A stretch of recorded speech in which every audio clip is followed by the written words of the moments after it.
El proceso de elaboración de la Constitución no fue precisamente rápido. En primer lugar, porque el texto de la ponencia no lo elaboró un único ponente, sino 7, que encima eran de partidos diferentes. Ese texto de la ponencia pasaba a la Comisión Constitucional y de la Comisión Constitucional a el Congreso de los Diputados, la legislatura constituyente, para que cada artículo fuera debatido y confrontado con las más de 1.300 enmiendas que fueron presentadas. Algunas de ellas por motivos políticos y otros por motivos casi sintácticos, sobre si este se debía ir ahí, si esta palabra era mejor ahí, qué significado tenía que el verbo fuera ese o este otro. Sin embargo, no ha tenido consecuencias jurídicas. Por eso, la supresión del se y la afirmación del fundamenta. La Unión de Centro Democrático a la derecha y el Partido Comunista de España a la izquierda fueron los partidos más constructivos a la hora de decir sí al consenso.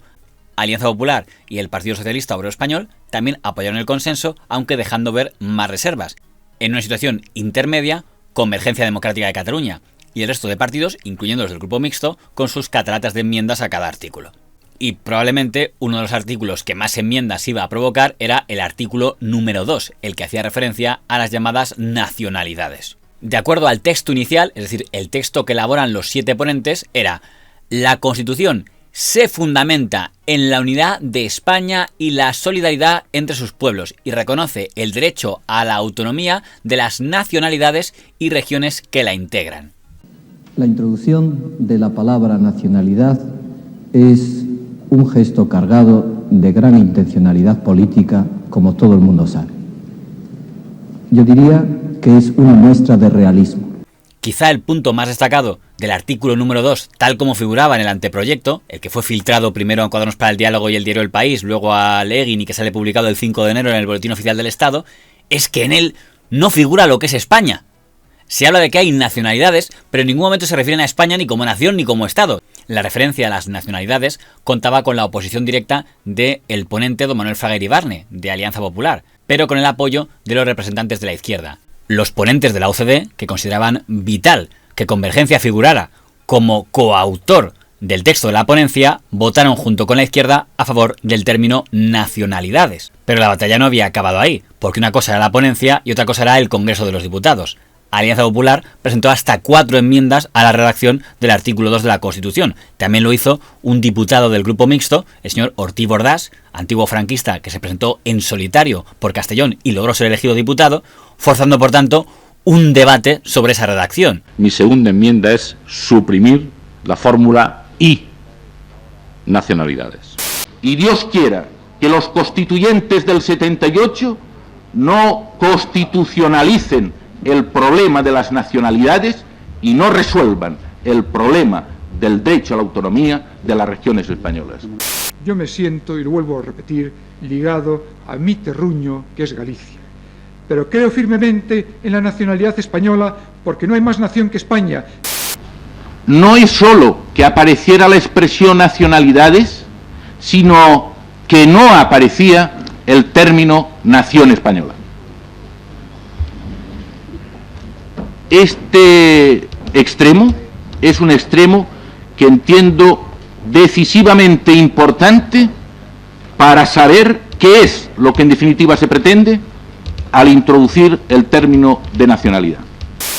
Por el riesgo que supone para la unidad de España, por el respeto a quienes en el pasado hicieron posible esa unidad, por realismo con las dificultades crecientes de nuestro tiempo, por el servicio a nuestro futuro y al de nuestros hijos, nosotros pedimos la supresión del concepto nacionalidades. Esta situación era especialmente tensa para la bancada de la UCD, porque aunque los 3 ponentes de UCD hubieran apoyado el texto de la ponencia, la bancada de la UCD era más de 100 diputados, donde probablemente muchos de ellos estaban de acuerdo con las enmiendas de Alianza Popular y el señor Ortiz Bordás. Por tanto, para evitar una división, tenían que provocar una nueva redacción del artículo número 2.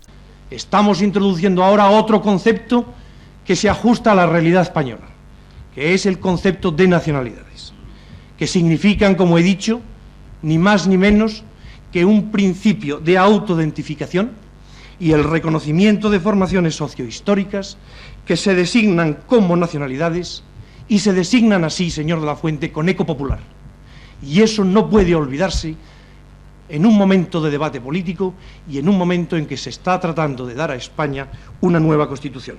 Decía el señor Arias Salgado, que en ese momento es el secretario general de la UCD y más tarde será ministro con el Partido Popular, que usaban el término nacionalidades porque este correspondía al eco popular que había en aquel momento. Lo llamativo es que en ese mismo debate, cuando interviene don Miquel Roca, el representante de Convergencia, no engaña y dice que para ellos nacionalidades y nación es exactamente lo mismo. Y quiero decirlo con toda sinceridad. Es verdad, nacionalidades y naciones quiere decir exactamente lo mismo. Quiere decir absolutamente lo mismo. Lo único que ocurre es que en el concepto político, en la vida política, los términos se acuñan, se amoldan, y estos términos que se acuñan y se amoldan a las nuevas realidades, es evidente que van generando nuevas concepciones. Es decir, que para UCD el término nacionalidades respondía al eco popular, pero para Convergencia el término nacionalidades significaba nación, aunque por amoldarse a la situación política se quedaban en nacionalidad. Había otro punto a debatir. ¿Por qué se hablaba de que en España había nacionalidades y regiones? ¿Por qué no simplemente hay nacionalidades? Porque se estaba reconociendo que había al menos dos niveles. El factor diferencial. El término nacionalidades, donde estaría Cataluña, primer nivel, y el término regiones, donde estarían otros. O al menos así lo interpretó el diputado de Alianza Popular, señor don Licinio de la Fuente. Dos clases de españoles. Aquellos que tengan el derecho de constituirse en nacionalidades y aquellos que queden relegados, porque así parece, a la simple consideración de regiones. Porque aquí, y ya lo hemos visto, no se trata de un problema puramente semántico, porque entiendo que si se tratara de un problema semántico, no habría tanto interés en mantener el concepto. Entiendo que si se quiere mantener es porque el concepto de nacionalidades va a entrañar un contenido político-jurídico distinto que el concepto de regiones. Reconozco que la respuesta que da a esto el señor Roca no tiene desperdicio. En la Constitución no se definen de ningún modo dos clases de españoles. En la Constitución, al hablarse de las nacionalidades y regiones que integran España, no se hace alusión en absoluto a cuáles van a ser aquellas nacionalidades que se sienten con conciencia de tal y van a identificarse con esta expresión, ni aquellas otras que querrán bastarse con la expresión de región.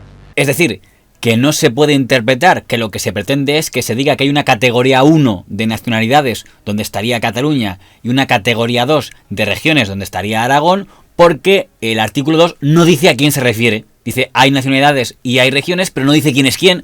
Por tanto, no se puede interpretar ni colegir que está diciendo nacionalidades por Cataluña y regiones por Aragón.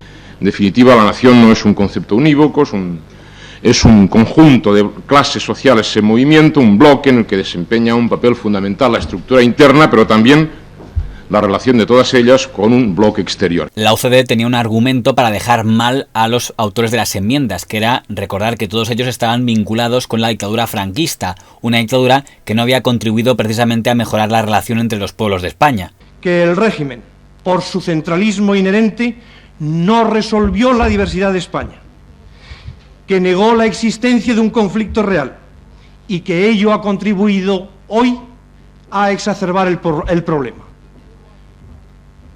Me atrevo a afirmar, porque creo que es una realidad, que la ETA es una hija del pasado inmediato. Parece que en determinados debates en España es imposible que no acaben saliendo o el franquismo o los etarras de una manera u otra.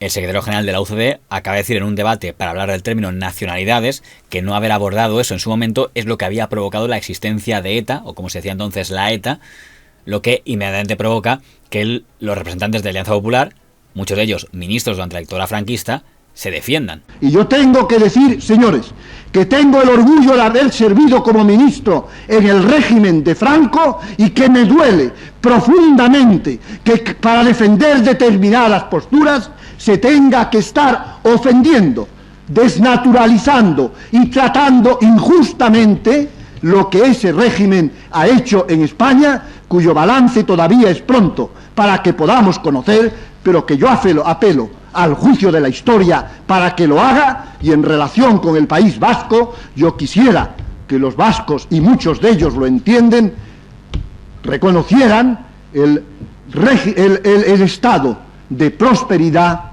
a que durante ese régimen llegaron aquellas provincias. Me llama la atención que el señor don Licinio de la Fuente no le recuerda a don Rafael Arias Salgado que su padre también fue ministro franquista. El hecho de que su padre fuera ministro franquista no impide que el señor Arias Salgado pueda ser crítico con el régimen, pero desde luego no podría ser víctima del régimen. Pero es otro exministro franquista, el señor Fernández de la Mora, el que comenta la referencia que ha hecho a que el no haber concedido en su momento las nacionalidades es lo que ha provocado la existencia de ETA. Y recuerda que ese fue el mismo argumento que se utilizó cuando se hablaba de la amnistía, y que el resultado es que con autonomías o sin ellas, ETA seguía matando. Se ha dicho que la no adopción de estos criterios, como el criterio de las nacionalidades, han podido justificar fenómenos tan trágicos y tan condenables como el del terrorismo de la ETA. Yo quiero decir que en una ocasión se nos afirmó que cuando se aprobara la amnistía general habríamos eliminado de la vida española el terrorismo en algunas regiones de España. Desgraciadamente ese pronóstico no se cumplió. Ahora se nos formula el pronóstico de que cuando incluyamos el concepto de nacionalidades eliminaremos también el terrorismo. Yo tengo la seguridad absoluta de que ese pronóstico desgraciadamente no se cumplirá, porque el terrorismo no aspira a un regionalismo, no aspira a una autonomía, sino que aspira clara y decididamente a una fórmula de independencia total, a la constitución de un Estado. Solo cuando verdaderamente ese Estado se constituyera, posiblemente los protagonistas de esa acción violenta renunciarían a ella. Acción-reacción. Si Alianza Popular reivindicaba el pasado, el PSOE y el PNV tenían que salir a reivindicar las víctimas de ese pasado. Es la superación de los vientos que fueron sembrados precisamente durante el régimen franquista. Y en ese sentido quiero muy expresamente señalar que la afirmación de estado de obras, de que durante esos 40 años en el País Vasco se prosperó mucho, tengo que rechazarla enérgicamente, porque estoy seguro que los vascos no aprecian solamente ese tipo de progreso, sino un progreso mucho más humano y mucho más integral que se les negó y que se les reprimió durante esos 40 años. Cuando mi padre, perdonen sus señorías las alusiones personales, luchaba en el frente de Teruel, y mi padre, señor de la Fuente, estuvo en su propio bando, porque era carlista, pero era fuerista. Mi madre fue multada en las calles de San Sebastián por el solo hecho de hablar euskera con su hermana. Cuando mi padre luchaba en el frente de Teruel, un decreto de Franco suprimió el régimen económico administrativo, que era un resto del sistema foral todavía vigente, declarando a Guipúzcoa y Vizcaya traidoras, cuando lo cierto es que había tantos guipuzcoanos o vizcaínos como de cualquier otra región española luchando en ese propio bando.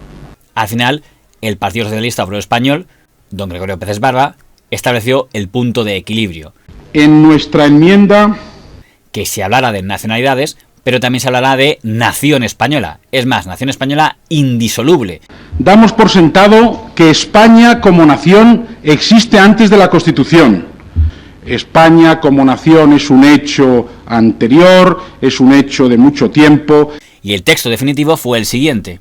La Constitución se fundamenta en la indisoluble unidad de la nación española, patria común e indisoluble de todos los españoles, y reconoce y garantiza la autonomía de las nacionalidades y regiones que la integran. Este fue el texto definitivo del artículo 2 que fue aprobado en la sesión parlamentaria de las Cortes Constituyentes. Con esta redacción, el PSOE consiguió que toda la bancada de la UCD respaldara aquel texto. También lo acabó respaldando el señor Ortiz Bordás, e incluso que algunos líderes de Alianza Popular, como don Manuel Fraga o don Antonio Carro, votarán a favor. No así otros, como don Gonzalo Fernández de la Mora o don Licinio de la Fuente, que siguieron posicionándose en contra. Aún así, el artículo 2, que legalizaba las nacionalidades, ya era una realidad. Que quien habla entiende que en definitiva y al final España, señores diputados, España como nación nos va a enterrar a todos.